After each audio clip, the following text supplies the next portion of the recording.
বছর ধরে আছে এখানে আছে যে আমার স্বামীও আছে, স্বামী মারা গেছে। মানে আমি যাব কষ্ট করে আসছি, মানে দামটা পিলে দাম কই যাম। একটা ছেলে মাত্র 3 নষ্ট পাবো, এটা যাব কষ্ট করে ডাক্তারছি, স্বামী নাই।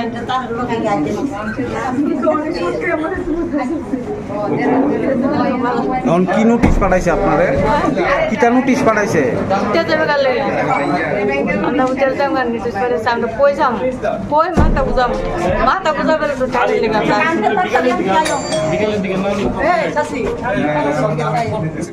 আমরা ওই হাওড়া নদীর পার, যে নদীর সাইডে, রাস্তার সাইডে বাসা বাড়ি, বাড়িঘরের মধ্যে একদম 30-40 বছর যাবত বসবাস করছি।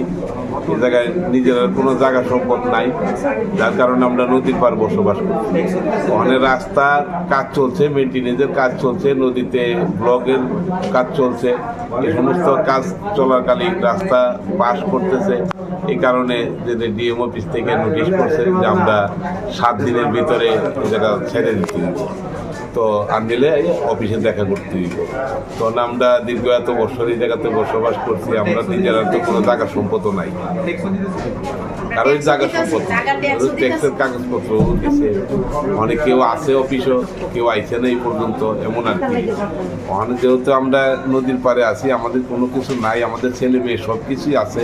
কারো স্বামী রিক্সা চালায়, কেউ বাসা বাড়িতে কাজ করছে, কেউ দিন মজুরি যুগালি কাজ করছি আমরা, এমন আর কি। এক একজন এক এক কাজ করে, গরিব মানুষ, কারো স্বামী নাই, শুধু মহিলা নিজেই সংসার জীবিকা করছে, এরকমভাবে সংসার চালাচ্ছে।